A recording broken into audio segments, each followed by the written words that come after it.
Hello friends, कैसे हैं आप लोग। आई होप सब ठीक होंगे। तो आज हम करने जा रहे हैं कि स्टेप्स क्या हैं एस्टिमेट करने के natural income in value added method. Last lecture में जो हमने किए थे वो किए थे कि बेसिकली मेथड्स, कितने मेथड्स तरीके हैं, मेथड्स क्या हैं उसमें। ठीक है, इसमें हम करेंगे कि एक्चुअली कैसे एस्टिमेट करते हैं, मैं वो स्टेप बताऊँगा आपको। तो ये जो रिटन डॉक्यूमेंट्स हैं जो इसमें गिवन है, उसको मैं लेटर ऑन डिस्कस करूँगा। पहले मैं आपको एक बेसिक सा फ्रेमवर्क देना चाहता हूँ। ठीक है, जो मैंने बनाया है अपने हिसाब से। ठीक है, आप समझिए। स्टेप्स करने हैं हमने, ठीक है, फॉर एस्टिमेटिंग नेशनल इनकम। एक मिनट, एक minute. For for estimating national income in value added method. ठीक है, तो स्टेप 1। ठीक है, पहला क्या करना है हमने कि आइडेंटिफाई ऑल प्रोड्यूसिंग यूनिट्स। सारे के सारे यूनिट्स को हमने आइडेंटिफाइड करना है, कितने प्रोड्यूसिंग यूनिट है इकोनॉमी के अंदर। तो हमें पता है कि three basically first list of all production sectors in economy, क्या कौन कौन से सेक्टर जो हैं वो प्रोड्यूस करती हैं। तो 3 सेक्टर होते हैं हमारी इकोनॉमी के अंदर। एक होता है प्राइमरी, एक होता है सेकेंडरी और एक होता है टर्शरी। ये तो बेसिक अंडरस्टैंडिंग है, आप सबको पता होगा। Primary basically agriculture, fishing, mining वगैरह हो गया। सेकेंडरी में आ गया फैक्ट्रीज़ और इंडस्ट्रीज़ आ गई, और टर्शरी में सर्विसेज आ गए। तो हमने इन तीनों सेक्टर को आइडेंटिफाई कर लिया। ठीक है, ये 3 सेक्टर हैं जो इकोनॉमी के अंदर चीज़ें प्रोड्यूस कर रही हैं बेसिकली।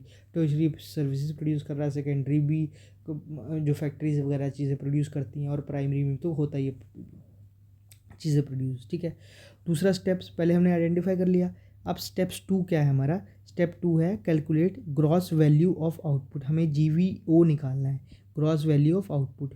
अब ये GVO क्या बोला है, find total value of all goods and services produced by the each sector during the year.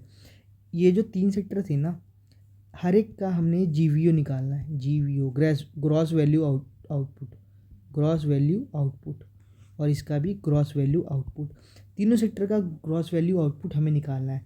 ठीक है, और this this is the market value of total output. ठीक है, हमें बेसिकली फाइंड करना है क्या, कि find total value of all goods and services produced by the each sector during the year. कि मतलब ये जो गुड बना रहा है इसका प्राइस क्या है, टोटल प्राइस क्या है, बेसिकली टोटल वैल्यू कितनी है उस गुड्स की। अगर ये 50 गुड बना रहा है तो इसका प्राइस 50 है। अगर ये 10 गुड बना रहा है तो इसका प्राइस 50 है। और अगर ये 20 गुड बना रहा है तो इसका प्राइस 100 है। तो टोटल प्राइस कितना हो गया, 50 + 50 + 100, तो हो गया 200। तो 200 क्या हो गई हमारी, this is the total value of goods and services produced by the each sector during the year. ठीक है, सो 50 ये बना रहा है, 50 का इसका मार्केट वैल्यू है और 100 की इसकी मार्केट वैल्यू है। तो टोटल वैल्यू कितनी होगी, 200 की। तो हमें ग्रॉस वैल्यू ऑफ आउटपुट निकालना है।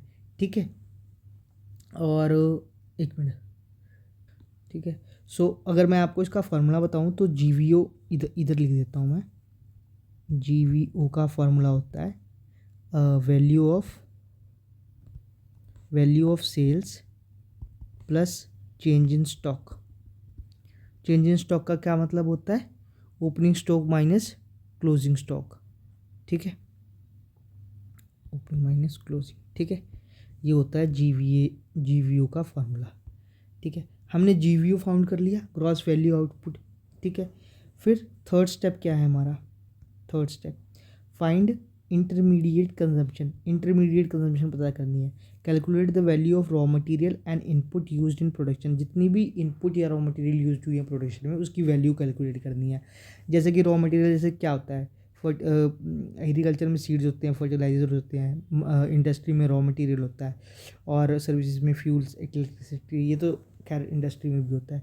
तो ये सब क्या है, रॉ मटेरियल है। अब हमें इनकी वैल्यू कैलकुलेट करनी है। तो इनकी वैल्यू इस वजह से 100, 200 कुछ भी आ सकती है। ठीक है, इनकी वैल्यू कैलकुलेट कर लिया हमने, कैलकुलेट कर ली इनकी वैल्यू। इसके बाद क्या है, स्टेप 4 है कैलकुलेट ग्रॉस वैल्यू एडिड। अब हमें GVA निकालना है, subtract intermediate consumption from the total output. वो कह रहा है कि ग्रॉस वैल्यू एडिड कैलकुलेट करो GVA। ठीक है, उसमें से सब्ट्रैक्ट करो आप क्या, टोटल उसकी जीवीए, और वो कैसे निकलेगा कि जितनी भी वैल्यू है, टोटल वैल्यू है, उसमें से इंटरमीडिएट कंजम्पशन को माइनस कर दो। तो जीवीए कैसे निकलता है, GVA is equal to value of output, जितनी भी टोटल वैल्यू है आउटपुट की, माइनस इंटरमीडिएट कंजम्पशन, जितना भी रॉ मटेरियल खर्चा है उसको माइनस कर दो, तो क्या निकलेगा, जीवीए। अब जीवीए निकल गया, ग्रॉस वैल्यू एडिड, ठीक है।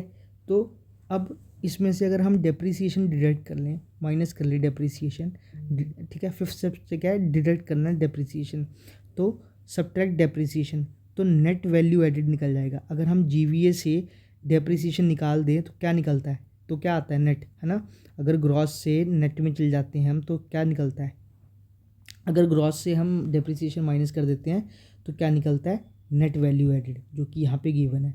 तो हमने जीवीए में से डेप्रिसिएशन माइनस कर दिया, वो क्या बन गया, नेट वैल्यू एडिड।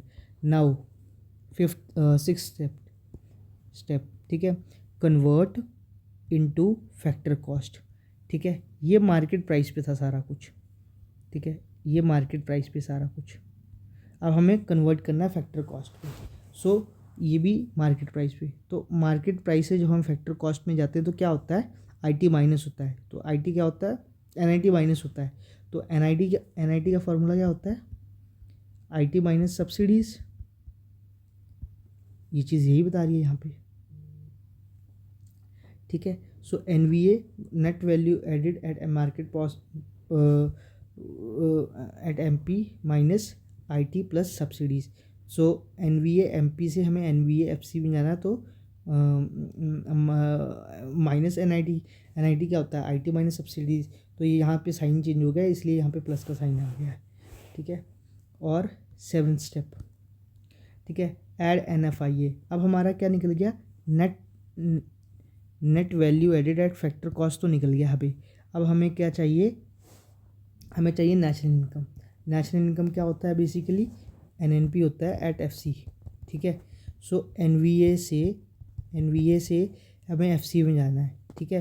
तो नेट वैल्यू से हमें नेशनल में जाना है, तो हम क्या ऐड करेंगे, net factor income from abroad. अब मैं आपको एक चीज़ बता देता हूँ, ठीक है, यहाँ जो एनवीए कर रहे हैं हम ना, ये रहा ग्रॉस वैल्यू एडिड, इसको आप जीडीपी भी कर सकते हो, one and the same thing, कोई अलग चीज़ नहीं है ये, ठीक है। जीडीपी, ठीक है, जब हमने जीडीपी कर लिया, इसका मतलब क्या हुआ कि मैं जीडीपी से किस में जा रहा हूँ, क्या बोलते हैं, जीडीपी से किस में जा रहा हूँ, एनडीपी में, ठीक है, नेट डोमेस्टिक प्रोडक्ट में, जब डेप्रिसिएशन माइनस करूँगा, ठीक है। तो फिर अगर मैं इस नेशनल इनकम को देखूँ तो ये है basically NNP at FC is equal to GDP at FC plus NFIA, ये one and the same thing है, ठीक है। अब मैं आपको पढ़ाता हूँ इसमें जो लिखा है, ठीक है। So estimating steps for estimating national income, पहला क्या, identification of producing units, primary secondary tertiary, तीनों को हमने प्रोड्यूसिंग यूनिट्स को हमने आइडेंटिफाई कर लिया।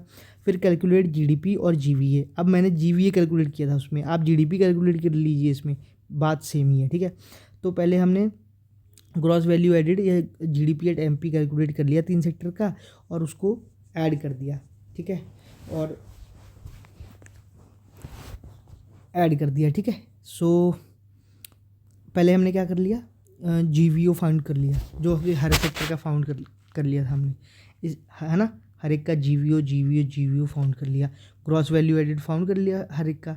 फिर ग्रॉस वैल्यू एडिड कैसे निकलता है, sales plus change in stock. Change in stock क्या होता है, sorry, closing stock minus opening, मैंने उसमें शायद ओपनिंग बोल दिया था पहले, ठीक है। सो सेल्स, जितनी भी सेल्स हुई है प्लस चेंज इन स्टॉक, उससे हमारा जीवीओ एंड एमपी निकल गया।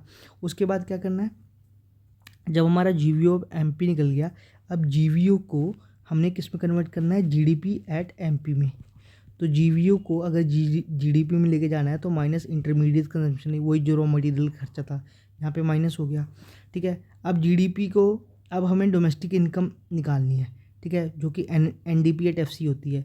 तो जीडीपी एमपी से एनडीपी एफसी में जाना है, तो क्या होगा, एक तो डिप्रिसिएशन, क्योंकि ग्रॉस से हम नेट में जा रहे हैं तो डिप्रिसिएशन माइनस हो गया, और मार्केट प्राइस से फैक्टर कॉस्ट में जा रहे हैं, ये देखो मार्केट प्राइस से फैक्टर कॉस्ट में, तो माइनस एनआईटी हो गया। एनआईटी क्या होता है, आईटी माइनस सब्सिडीज़, ठीक है। GDP एट NFC आ गया। अब हमें नेशनल इनकम निकालना है, तो नेशनल इनकम क्या होता है, NNP एट FC होता है। नेशनल इनकम कैसे निकल गया, NNP is equal to FC is equal to NDP, जो कि यहाँ से आया था वैल्यू, ठीक है, सॉरी,